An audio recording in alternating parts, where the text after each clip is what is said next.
বাংলাদেশ সেনাবাহিনী একটি ঐতিহাসিক ঝুঁকির মধ্যে পড়েছে। এটি কেবলমাত্র ঝুঁকি বললে ভুল হবে। আমার দৃষ্টিতে একটি ঐতিহাসিক, যাকে বলা হয়, এমন সন্ধিক্ষণ তারা অতিক্রান্ত করছে। এই সন্ধিক্ষণটি যদি তারা সফলভাবে অতিক্রম করতে পারে, তাহলে হয়তো তাদের অস্তিত্ব টিকবে। অন্যথায় এই সেনাবাহিনী পরিপূর্ণভাবে ধ্বংস হয়ে যাবে।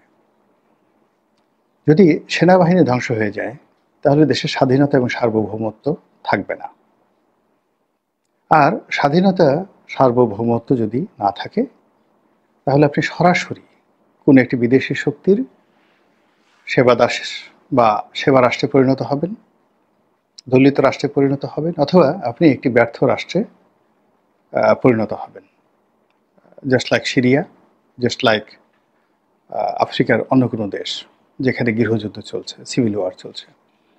তা আমরা ঠিক সেই অবস্থাতে চলে গিয়েছি। আমরা জানি যে কুকুরে কুকুরে কামড়া কামড়ি, কিংবা স্বজাতির বিদ্বেষী প্রাণী, এই জিনিসগুলো আমরা সবসময় ঘৃণার চোখে দেখি। যারা নিজেরা নিজেরা মারামারি করে। আমাদের দেশে যে গোত্রপ্রীতি, এটাই আমাদের যাকে বলা হয় সামাজিক সংহতি, আমাদের রাষ্ট্রের উন্নতির একটা মূল বিষয়। এখানে আপনি পুলিশ বাহিনীতে চাকরি করেছেন, একজন পুলিশের কনস্টেবল বৃদ্ধ হয়ে গেছেন, কিন্তু আপনি বিপদগ্রস্ত হয়ে থানায় গেলেন এবং নিজে পরিচয় দিলেন যে আমি একজন সাবেক পুলিশ কর্তা। ঐতিহ্যগতভাবে শত বছর ধরে পুলিশ সবসময় এরকম তাদের সাবেক কর্তাদেরকে সহযোগিতা করে, এবং পুলিশের কাছ থেকে কখনো ঘুষ খায় না বা খেত না। তদ্রূপ একজন সেনাবাহিনী, তো সেনাবাহিনীর মধ্যে এই জিনিসটা আরও বেশি, ভ্রাতৃত্ববোধ, ব্রাদারহুড, এই রিলেশনটা আরও অনেক অনেক বেশি। বিশেষ করে যারা ব্যাচমেট, অর্থাৎ একই সঙ্গে যারা ট্রেনিং নিয়েছেন, সেটা সিপাহী হন বা অফিসার হন, তারা পরস্পরের জন্য জিগিরি দোস্ত, জানি দোস্ত হিসেবে তারা কাজ করেন। এখন দেখা গেল একজন সেনা প্রধান হয়ে গেছেন, আর তার ব্যাচমেট তিনি সেকেন্ড লেফটেন্যান্ট হিসেবেই তিনি কর্মজীবন শেষ করেছেন এবং খুব দরিদ্র হয়ে পড়েছেন। কিন্তু তাদের মধ্যেও সম্পর্কটা তুইতুকারি এবং একে অপরের প্রতি ভালোবাসা, ওখানে কোনো দারিদ্রতা বা কোনো পোর্টফোলিও কাজ করতো না কখনো। এটা আমরা দেখেছি যে সেনাবাহিনীর মধ্যে এই ব্রাদারহুডটি খুব বেশি কাজ করছে। এরপর হলো সেনা পরিবার, অর্থাৎ যে কোনো মূল্যে সেনাবাহিনীর সদস্যদেরকে বা সেনা পরিবারকে সাহায্য সহযোগিতা করার ক্ষেত্রে সেনাবাহিনীর বিভিন্ন ইউনিটগুলো যেভাবে সাহায্য করে, সহযোগিতা করে, এটা নজিরবিহীন। ধরুন, কোনো একটি এলাকায় একজন সেনা সদস্য যদি বিপদে পড়েন, তিনি যদি একেবারে সাধারণ সেনা সদস্য হন, বয়স্ক মানুষ হন, কিংবা যেই হন না কেন, তিনি তার এলাকার যে জিওসি আছেন, এরিয়া কমান্ডার আছেন, সেখানে গেলেন, অথবা তিনি যে কোনো একজন পদস্থ সামরিক বাহিনীর কর্মকর্তাদের কাছে গেলেন, প্রাণান্তভাবে চেষ্টা করেন তার সেই সাবেক সেনা সদস্যকে সাহায্য করার জন্য বর্তমান সেনা সদস্যরা। এই জিনিসগুলো সিভিল সার্ভিসে অতটা নেই। পুলিশ সার্ভিসের পরেই সবচেয়ে বেশি সেনাবাহিনীতে এই জিনিসটি ছিল। এরপর সেনাবাহিনীর অনেকগুলো ওয়েলফেয়ার কর্মকাণ্ড ছিল এবং আছে। তাদের রাওয়া, যেটা অবসরপ্রাপ্ত সেনাবাহিনীর কর্মকর্তাদের একটি ক্লাব, বা তাদের সেনা কল্যাণ সংস্থা, এরকম তাদের অনেকগুলো প্রতিষ্ঠান আছে। তারপরে তাদের হাউজিং যে সোসাইটিগুলো, ডিওএসএস, এই জিনিসগুলোর মাধ্যমে তারা মূলত একটা ব্রাদারহুড গড়ে তুলতে সবসময় কার্যকর একটা ভূমিকা রেখেছে, যেটি এই সময়টিতে এসে 2025 সনে এসে এটি একেবারে বুমেরাং হয়ে পড়েছে। এখন বলতে গেলে তারা নিজেরা যে দ্বন্দ্ব সংঘাতে জড়িয়ে পড়েছে, এটি রাজনীতিবিদদের মধ্যেও এই দ্বন্দ্ব এবং সংঘাত আমরা দেখছি না।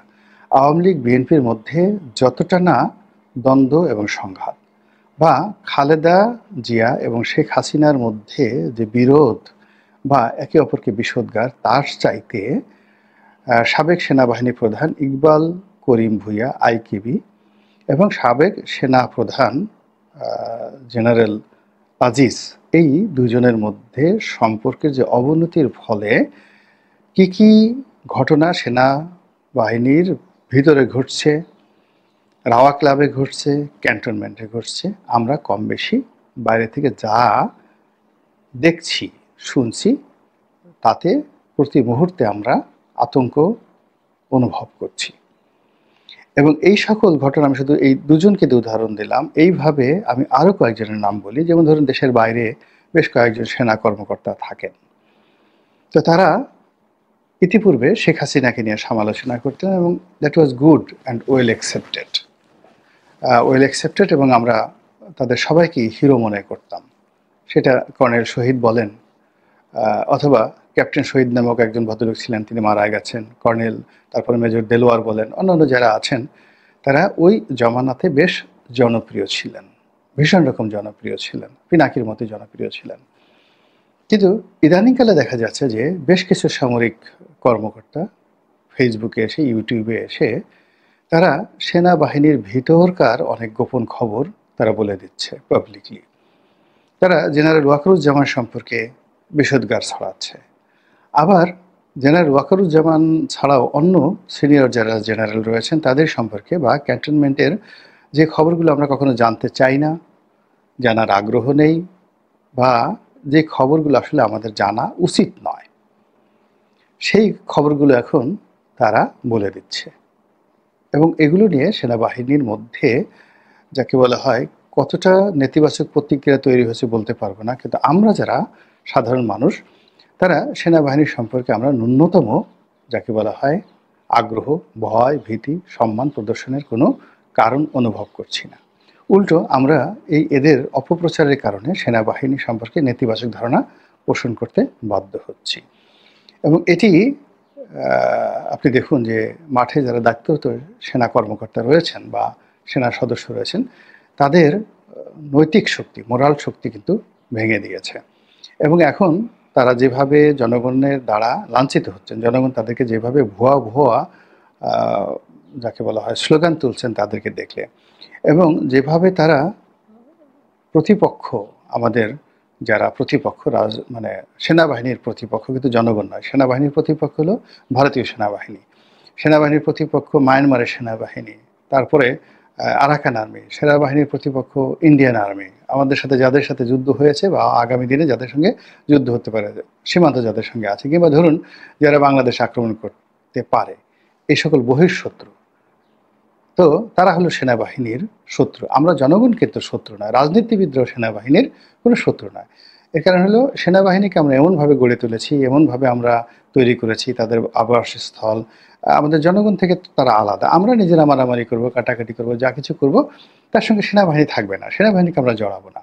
তারা শুধুমাত্র বহিঃশত্রুর হাত থেকে আমাদেরকে রক্ষা করবে এবং আমাদের জাতীয় দুর্যোগগুলোতে রয়েছে, সেই দুর্যোগগুলোতে তারা এসে রাজনৈতিক সরকারের হুকুমে এসে সাহায্য করবে, বন্যাতে, ঘূর্ণিঝড়ে, এই সমস্ত ক্ষেত্রে, বা করোনার মতো কোনো ঘটনা যদি ঘটে, বা জাতীয় খুবই জরুরি গুরুত্বপূর্ণ ঘটনা যেখানে আসলে পুলিশ পারছে না, এরকম জরুরি ঘটনা ছাড়া মূলত আমরা সেনাবাহিনীকে ব্যবহার করব না। এটা হলো নর্মাল নর্মস। কিন্তু এখন সেই সেনাবাহিনীকে এমন একটা অবস্থায় নিয়ে এসেছে বর্তমান যারা রাষ্ট্র পরিচালনা করছেন তারা, আর সেনাবাহিনীর বর্তমান যারা নেতৃত্ব তারা, এবং একই সঙ্গে সেনাবাহিনীর যারা সাবেক কর্মকর্তা রয়েছেন তারা আলাপ আলোচনা করে পুরো বাহিনীটির যে রিদম, সেই রিদমটিকে একেবারে নষ্ট করে দিয়েছে। ফলে কি হচ্ছে, ভারতীয় পত্রপত্রিকায় ছাপা হচ্ছে যে ভারতীয় সেনাপ্রধান বাংলাদেশের অমুক সেনাবাহিনীর কর্মকর্তাকে টেলিফোন করে এই বকা দিয়েছেন, অথবা এই নির্দেশনা দিয়েছেন, অথবা অমুক জেনারেলকে এই কথা বলেছেন, অমুক জেনারেল এই কথা বলছে। অর্থাৎ পুরো বাহিনীটিকে দেশি এবং বিদেশি কারোর সেবা দাসে পরিণত করে দেওয়া হয়েছে। এবং এই কাজটি মূলত বাইরের আমরা করিনি। আমরা সেনাবাহিনীকে আগে যেভাবে সম্মান করতাম, এখন সম্মান আগের মতো না করলেও তুচ্ছ তাচ্ছিল্যের পর্যায়ে আমরা এখনও যাইনি। কিন্তু একজন সেনাপ্রধানকে, একজন মেজর জেনারেলকে, একজন ব্রিগেডিয়ার জেনারেলকে, একজন লেফটেন্যান্ট জেনারেলকে তুই তুকারি করে বলা, বাপমা তুলে গালাগালি করা, এই জিনিসগুলো সাবেক সেনা কর্মকর্তা যারা এই ইউটিউবে, ফেসবুকে আসছে, তারাই কিন্তু এই কাজগুলো করছেন। দ্বিতীয়ত, আরও কিছু জনপ্রিয় যারা ইউটিউবার রয়েছেন, ফেসবুকার রয়েছেন, তাদের কাছে সাবেক সেনা কর্মকর্তারা যখন খুব দায়িত্বপূর্ণ, গুরুত্বপূর্ণ পদ পদবিতে ছিলেন, সেই তাদের অনেক গুরুত্বপূর্ণ নথি সেনাবাহিনীর অনেক গোপন দলিল এদের কাছে দিয়ে দেওয়া হয়েছে। ফলে আপনি চিন্তা করেন যে জেনারেল আজিজের সঙ্গে তার এক বন্ধুর যে টেলিফোন কনভারসেশনটা হলো, এই কনভারসেশন তো আসলে বাইরে আসার কথা নয়। কে দিয়েছে? নিঃসন্দেহে ওই সময়টাতে যারা এই টেলিকমিউনিকেশন, সেটা সেনাবাহিনীর telecommunication department, DGFI telecommunication department কিংবা মেজর জেনারেল জিয়াউল হাসান যেটা পরিচালনা করতেন, যারা এই কল রেকর্ড করে, কিংবা পুলিশের টেলিকমিউনিকেশন যারা এই কাজগুলো করে, তারাই তো এই কাজগুলো করেছেন। নচেত এই কল রেকর্ড কিভাবে যায়? এভাবে আরও অনেক অভ্যন্তরীণ বিষয়াদি দেশের বাইরে যে সকল ইউটিউবার রয়েছেন, যে সকল সাংবাদিক রয়েছেন, যে সকল টেলিভিশন যারা চালায়, আইপিটিভি চালায়, তাদের কাছে কিন্তু বস্তায় বস্তায় এ সকল তথ্যপত্র পাঠিয়ে দেওয়া হয়েছে। পাঠিয়ে দিয়ে এই অনেককে জিম্মি করা হচ্ছে। কাউকে টেলিফোন করে জিম্মি করা হচ্ছে, কাউকে দালাল পাঠিয়ে যে তোমার এই ভিডিও আছে, এই অডিও ফুটেজ আছে, অডিও রেকর্ড আছে, তারপর এই ডকুমেন্টগুলো আছে, তোমার এই ধরনের ব্যাংক স্টেটমেন্ট আমার কাছে আছে, যদি আমার এই কথা মতো কাজ না করো বা আমাকে এই ধান্দাবাজির কাজে সহযোগিতা না করো। ফলে কি হচ্ছে দেখেন, পুরো বাহিনীটির মধ্যে একটা আতঙ্ক ছড়িয়ে দেওয়া হয়েছে। একইভাবে পুলিশ বাহিনীর মধ্যে সেম ঘটনা, সিভিল সার্ভিস সেম ঘটনা। কিন্তু পুলিশ বা সিভিল সার্ভিসের যারা কর্মকর্তা, এরকম যদি 80% কর্মকর্তা বাদ পড়ে যায়, তাহলে কিন্তু সিস্টেমটা লস করবে না, সিস্টেমটা ব্রেক করবে না। সেখানে যারাই নতুন আসবে তারা এর সাথে অ্যাডপ্ট করে নিতে পারবে। কিন্তু সেনাবাহিনী তো সেটা নয়। সেনাবাহিনীতে একটা সুদীর্ঘ ট্রেনিং দরকার আছে, এবং প্রতিটি আপনি রাতারাতি কাউকে মেজর বানাতে পারবেন না, ক্যাপ্টেন বানাতে পারবেন না, ব্রিগেডিয়ার বানাতে পারবেন না, কর্নেল, লেফটেন্যান্ট কর্নেল বানাতে পারবেন না। এমনকি আপনি রাতারাতি নির্দিষ্ট ট্রেনিং ছাড়া একজনকে সিপাহীও বানাতে পারবেন না, এমনকি একটা ব্যাটম্যানও বানাতে পারবেন না, যে মানে আপনার অফিসারদের কাজকর্ম করবে। ওরও একটা নির্দিষ্ট ট্রেনিং রয়েছে, এবং সেই ট্রেনিংটা নট লেস দ্যান 1 ইয়ার। একটা সাধারণ ট্রেনিং, অস্ত্র হাতে নেওয়ার জন্য একটা সাধারণ ট্রেনিং 1 বছর লাগবে। তারপরে আপনার পোশাক পরার জন্য আপনাকে 1 বছর সময় লাগবে, আর পোশাকের সাথে র্যাঙ্ক ব্যাজ পরার জন্য আপনাকে আরও অনেক সময় লাগবে। ফলে এই বাহিনীটি থেকে যদি 200 জন লোক মাইনাস হয়ে যায়, ধরেন বিডিআর হত্যাকাণ্ড, পিলখানা হত্যাকাণ্ডে 70 জন কর্মকর্তাদের নির্মম মৃত্যুর পরে পুরো বাহিনীতে যে হতাশা তৈরি হয়েছে, শূন্যতা তৈরি হয়েছে, এটা কিন্তু এখনো পর্যন্ত যায়নি। আবার এখন এই যে বর্তমান জমানা, এই জমানার কবলে পড়ে যদি 200-300 কর্মকর্তা বাদ পড়ে যান চাকরি থেকে, শাস্তির আওতায় চলে আসেন, চাকরি চলে যায় অনেকে, বা অনেকে দুর্নীতিতে জড়িয়ে পড়েন, অনেকে নেগোসিয়েশন করেন, অনেকে কমান্ড ভুলে যান, অনেকে দেখা গেল যে সেই তার বড় পদে আছেন, সেই পদ পদবি ভুলে গিয়ে একজন ইউটিউবারের পায়ের উপর গিয়ে পড়েন, জাব্বা গো আপনি আমাকে রক্ষা করেন, আপনি যদি আমাকে রক্ষা না করেন কে আমাকে রক্ষা করবে, আপনি তো আমার পিতার মতোই। তাহলে আপনি বোঝার চেষ্টা করুন যে এটা কী ধরনের একটা পরিবেশ পরিস্থিতি তৈরি হতে পারে। তো আমি মনে করি যে সেনাবাহিনী আমাদের রাষ্ট্রীয় সম্পদ, আমাদের জাতীয় সম্পদ, এবং আমরা তাদের দ্বারা যতই নির্যাতিত হই বা তাদের অতীত কর্মকাণ্ড নিয়ে যতই সমালোচনা করি, কিন্তু শেষমেশ কতগুলো পেশা, যেমন ওকালতি একটা পেশা আছে, ডাক্তারি একটা পেশা আছে, আপনি এই দুটো পেশাকে বাদ দিয়ে একটা দেশ জাতি চলতে পারে না, মানুষ চলতে পারে না। তদ্রূপ একটি স্বাধীন সার্বভৌম রাষ্ট্র সেনাবাহিনী ছাড়া চলতে পারে না। কাজেই সেনাবাহিনীর মর্যাদা রক্ষা করার জন্য এই মুহূর্তে সেনাবাহিনীকে এগিয়ে আসতে হবে। আপনারা এই বাহিনীটির এই মুহূর্তে ক্ষতি ছাড়া কোনো উপকার করতে পারবো না। এখন সেনাবাহিনী যারা কর্তা ব্যক্তি আছে, আমি শুধুমাত্র ইন্ডিকেশন দিলাম এই জিনিসগুলো কিভাবে বন্ধ করা যায়। এই জিনিসগুলো বাইরের লোক, ধরেন একজন সাংবাদিক বাংলাদেশে আছে, তিনি একটা কথা বলেন, একটা পত্রিকার রিপোর্ট ছাপা হলো, সেটা আপনি বিবৃতি দিলেন, এগুলো এক ধরনের যাকে বলা হয় রেমেডি।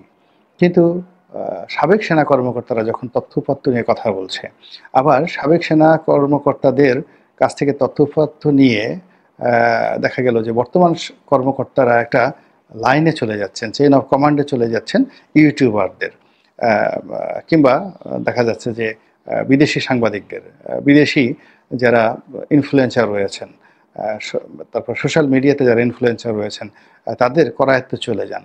তাহলে বুঝতে পারেন যে এটি কতটা আত্মঘাতী হয়ে যেতে পারে, এবং সেই কাজটি বন্ধ করার জন্য বর্তমান যারা প্রশাসন রয়েছেন, সেনা প্রশাসন, তাদেরকেই কঠোর হতে হবে এবং কঠোর ব্যবস্থা নিতে হবে, এবং এই বাহিনীকে টিকিয়ে রাখার জন্য যা যা করার দরকার সেই কাজগুলোই তাদেরকে করতে হবে।